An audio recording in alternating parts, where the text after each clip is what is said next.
bem, hoje nós vamos falar sobre o profeta Isaías, esse profeta que traz consigo uma grande curiosidade, porque foi ele que anunciou a vinda de Jesus.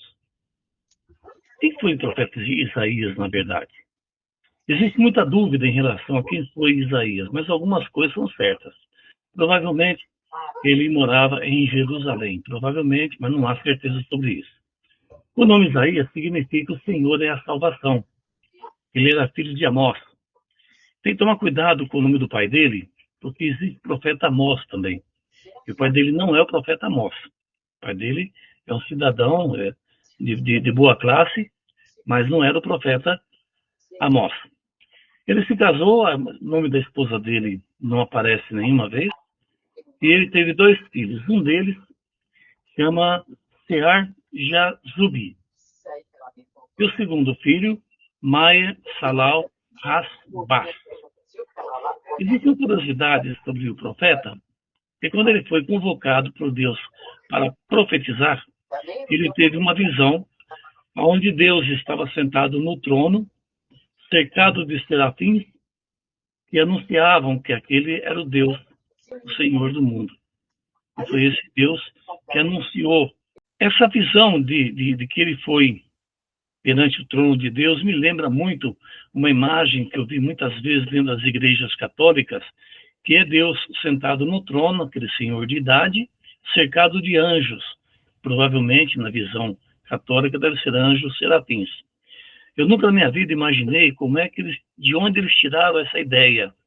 E agora eu tirei essa dúvida, foi da visão do profeta Isaías, quando foi anunciado para ele que ele deveria ser o profeta de Deus.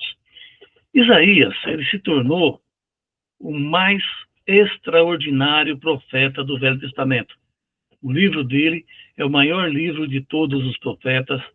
Isaías não profetizou só a vinda de Jesus, nós vamos ficar na visão da vinda de Jesus, porque é a parte que nos interessa. Mas ele profetizou, para você ter uma ideia, o cerco dos cananeus, o exílio do povo judeu em Babilônia. Ele profetizou. Houve 3 profecias dele com relação às guerras que haveria em Israel. Para vocês terem uma ideia, e todas elas se cumpriram. E foram profecias que foram escritas antes dessas coisas acontecerem. Então, são profecias realmente verdadeiras, né? Muitas profecias de Isaías foram cumpridas no tempo de Jesus. Isso é inquestionável. Por exemplo, no capítulo 53, versículos de 4 a 6, está escrito assim: verdadeiramente ele tomou sobre si as nossas enfermidades, e as nossas dores levou sobre si, e nós o reputávamos por aflito, ferido de Deus e oprimido. Mas ele foi ferido por causa de nossas transgressões, moído por causa das nossas iniquidades. O castigo que nos traz a paz estava sobre ele, e pelas suas pisaduras fomos sarados.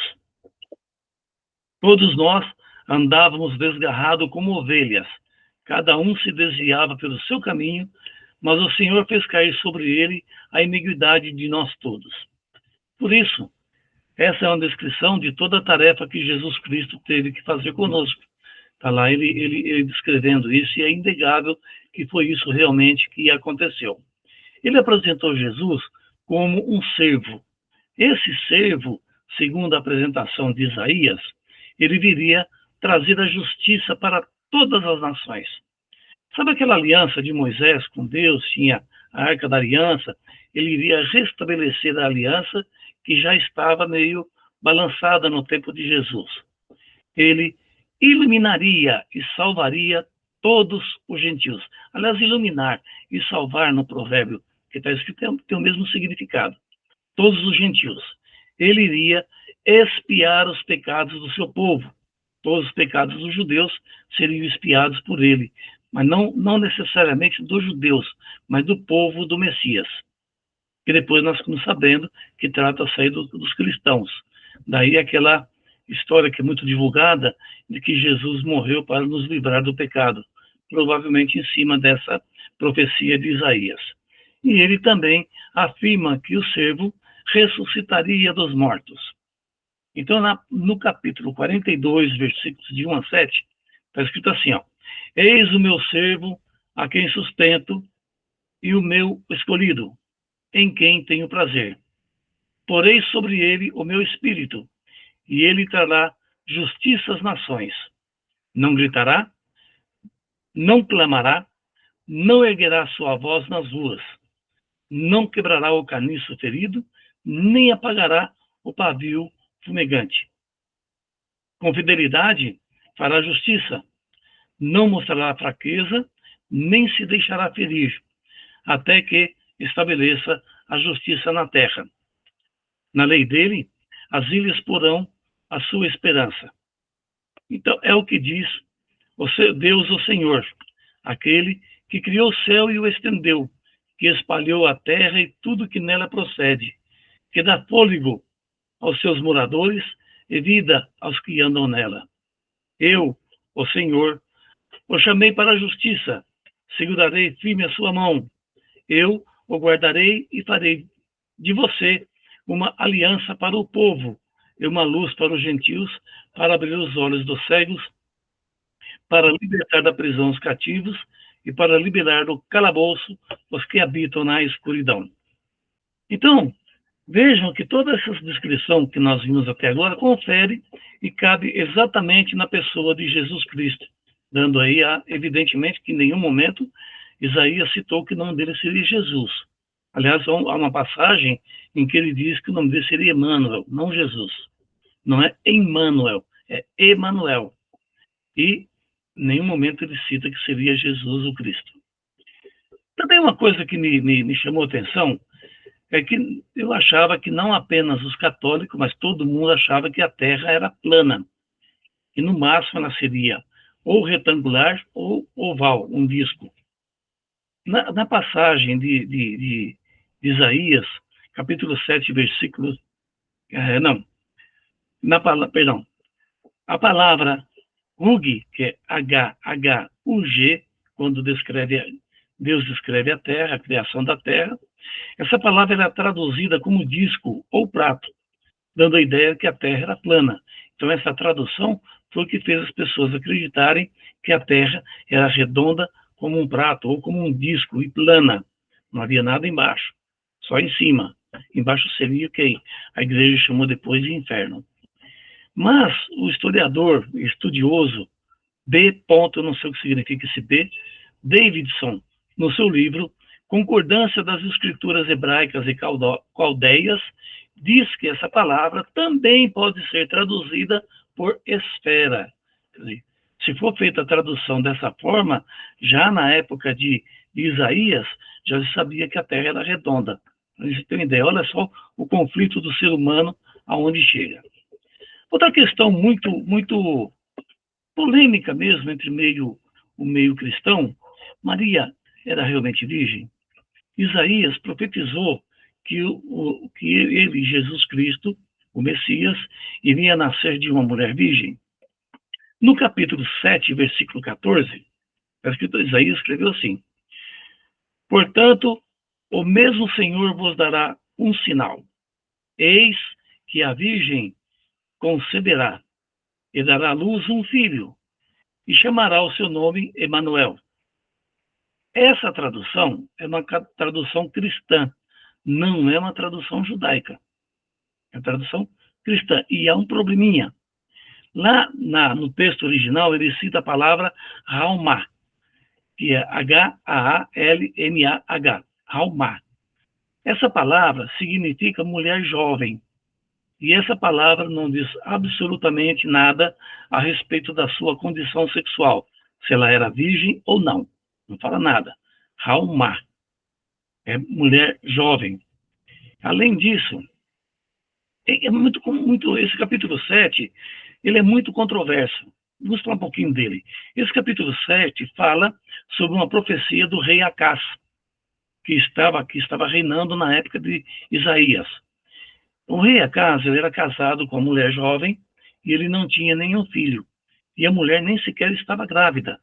E ele profetizou nessa passagem, principalmente no 7,14, de que que o Senhor iria conceber numa mulher jovem um filho, e que se chamaria Emanuel. Na verdade, todo o capítulo, mas todo o capítulo, não estava se referindo ao Messias. Em momento algum cita o Messias. Não cita. Esse capítulo 7, ele fala exclusivamente sobre o reino de Acaz e sobre o seu filho, que a esposa de Acaz era jovem, a rainha era jovem, ela concedeu um filho, esse filho passou a se chamar, então, Ezequiel. Por que profetizou Emanuel, depois nasceu como Ezequiel? Eu não descobri por quê. Mas era Ezequiel, que depois virou rei e fez tudo aquilo que Isaías havia profetizado no seu livro.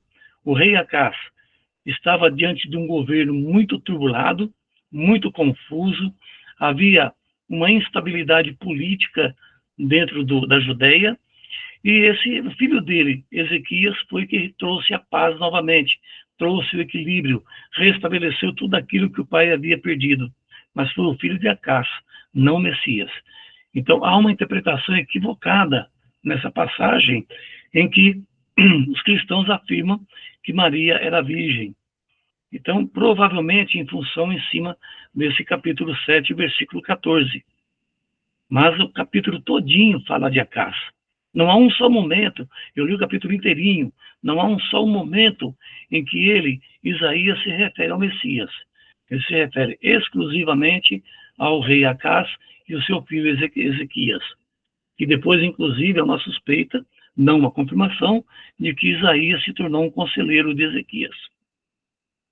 Portanto, o contexto onde isso foi dito sobre a mulher jovem ou a mulher jovem virgem, não se acredita nisso, não tem nada a ver com Jesus Cristo.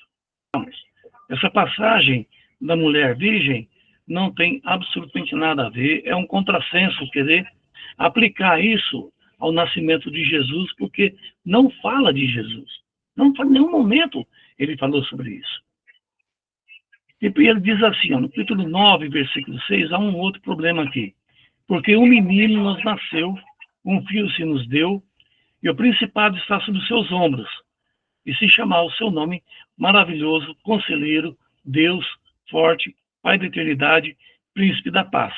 Então veja que aqui está se referindo a um menino que nasceu, foi um filho que Deus nos deu, e que o principado, todo o reino estava sobre os seus ombros, e ele será chamado maravilhoso, conselheiro, Deus forte, Pai da eternidade, príncipe da paz. Aqui todo cristão, todo católico, leva a crer que se tratava de Jesus Cristo, que Jesus Cristo ia receber esse nome. O profeta Isaías tinha dado esse nome para Jesus, que era o Messias, de maravilhoso, conselheiro, Deus forte, Pai da eternidade e príncipe da paz, que seriam características de Jesus. No entanto, nesse trecho aqui, no original, é usada a palavra Vaikra, V-A-Y-K-R-A, Vaikra. É o verbo chamar, na conjugação do passado. Então, é chamou. Se fosse traduzido dessa forma, chamou, então a tradução ficaria assim: porque o menino nos nasceu, um filho se nos deu, e o principado está sobre os seus ombros. E chamou o seu nome, maravilhoso, conselheiro, Deus forte, Pai da eternidade, príncipe da paz. Mais uma vez aqui, essa passagem reforça o capítulo 7,14, quando estava falando do Ezequias, do rei Ezequias, antes dele nascer. Os hebreus entendem também que o Messias, ele era o povo. Quando se falava do povo, era sobre, quando se fala do Messias, estava se referindo a um povo, e não a um missionário, a um homem como Jesus. E por quê? Por que não pode ser isso? É um contrassenso isso da parte dos judeus. Porque ele diz claramente, olha só, no capítulo 53, versículo 5, mas ele foi ferido pelas nossas transgressões e moído pelas nossas iniquidades. O castigo que nos traz a paz estava sobre ele, e pelas suas pisaduras fomos sarados. Então aqui, Como é que pode um povo ser o Messias, o Cordeiro das suas próprias faltas, e ser esse mesmo povo que vai redimir as suas pás? O próprio povo é salvador de si mesmo. Não tem sentido uma profecia assim. Por isso que a profecia, que interpretada pelo modo católico, pelo modo cristão, é a mais correta. Não era um povo, era um homem, uma pessoa. Aí existe ainda muitas coisas que a gente precisa analisar. Por exemplo, a Terra é redonda.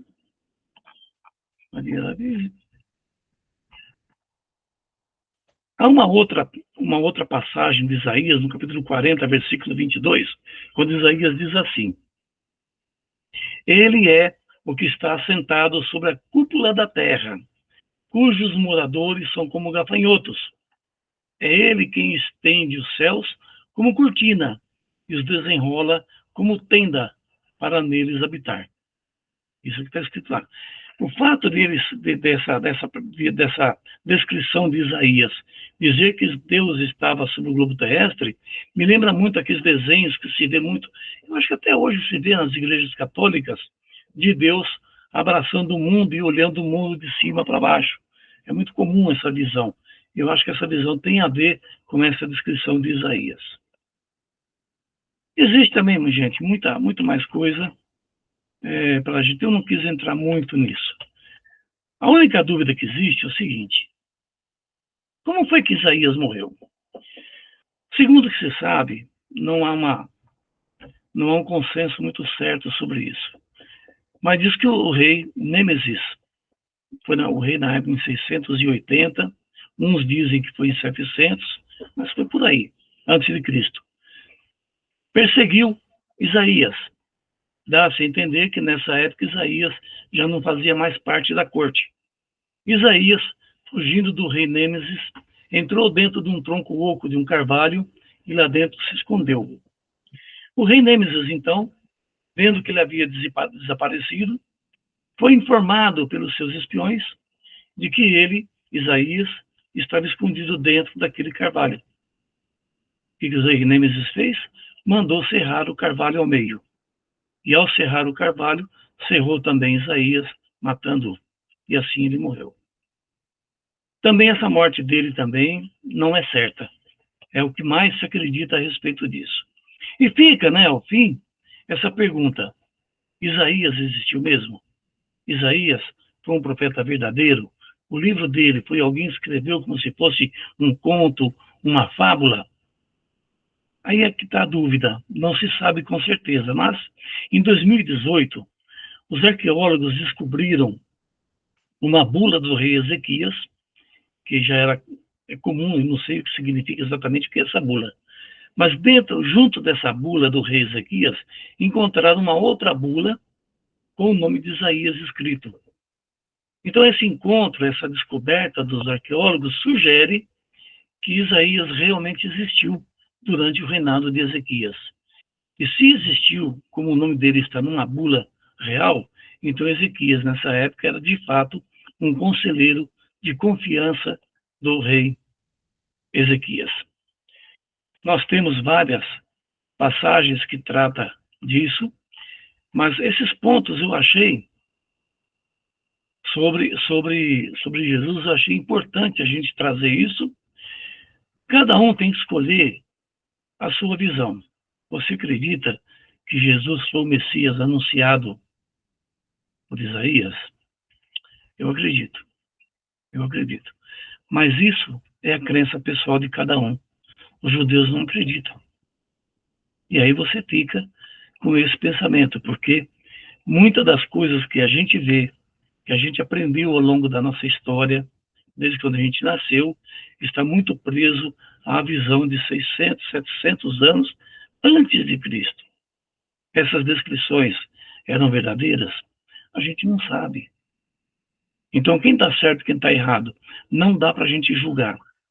Eu quero lembrar a você que existe parafraseando, um historiador amigo meu, um professor de história amigo meu, ele me disse certa vez que a história existe para ser estudada, não para ser julgada. Então, nessa história que nós vimos hoje, não cabe de forma alguma qualquer tipo de julgamento ou pretensão de nossa parte de saber se era verdade, se era mentira, se ele estava falando com o coração, se não estava, porque não dá para a gente entrar por esse caminho. Não podemos julgar a história, e o que nós falamos aqui hoje foi história. Eu não quis aprofundar mais esse estudo, porque há muito mais polêmicas e há muito mais o que ser dito. E tem outra coisa também que é curioso, que eu notei, que quem mais afirma que Jesus Cristo era o Messias, está no Novo Testamento. É tanta polêmica, eu não ia falar sobre isso, mas eu vou comentar sobre isso. Aonde Jesus nasceu? Em Belém? Por que Belém? Segundo alguns estudiosos, eles dizem que Belém é a cidade, é a terra aonde nasceu Davi. E segundo a profecia de Isaías, o Messias ele seria da casa de Davi. Por isso ele foi para nascer em Belém. Recentemente, assim, então, que estão uns 2 anos atrás, eu vi um comentário também de não sei se é um arqueólogo ou um historiador, ele disse assim, que ele não consegue entender por que José e Maria tiveram que sair de Nazaré e tiveram que ir até Belém. Por quê? Por causa do censo romano. Aí esse olhar diz assim, olha, eu não encontrei nunca um censo romano que não tivesse por finalidade receber taxa, imposto. Esse era o objetivo dos romanos. Os romanos não estavam nem preocupados com a origem do povo, de onde o povo veio, para onde o povo vai. Não interessava para eles. O que interessava para eles era saber em tal cidade quantas pessoas moravam, quantas pessoas residiam, quem podia pagar imposto. Isso que interessava para os romanos. Então, esse censo que levou José a sair de Nazaré e ir até Belém é um censo suspeito. Não tem o que dizer. Há um outro conflito também, muito interessante de se ver, e agora já no Novo Testamento. Quando Mateus, o evangelista Mateus, ele disse que Jesus nasceu em Nazaré. Em Nazaré. Marcos e João não falam nada. Lucas diz que ele nasceu em Belém. Então, a descrição do nascimento de Jesus em Belém é só e exclusivamente de Lucas.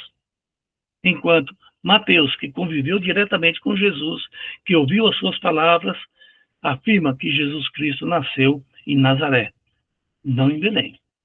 Até nisso existe confusão. Outra coisa que chama atenção, por que nem todo mundo chamava Jesus de Galileu? Todos chamavam ele de Nazareno. Jesus de Nazaré, ele era conhecido. Porque vivia em Nazaré? Não, a referência sempre ao local onde a pessoa nasceu. Era uma referência comum na época. Havia exceções? Claro que havia. Jesus pode ser uma dessas exceções? Pode ser, porque Jesus foi criado em Nazaré. Esse é o detalhe. Talvez por isso se chamava de Nazareno. Mas então por que alguns chamam ele de Galileu? Se ele não nasceu na Galileia. Ele tinha nascido em Nazaré, que é em Jerusalém. Então vejam que até o nascimento de Jesus é muito complicado. Tudo isso. Se vocês quiserem, em outra oportunidade, a gente aprofunda mais esse assunto. Mas por hoje, a gente fica por aqui, porque é muita controvérsia. Obrigado, gente. Fiquem com Deus. Muita paz.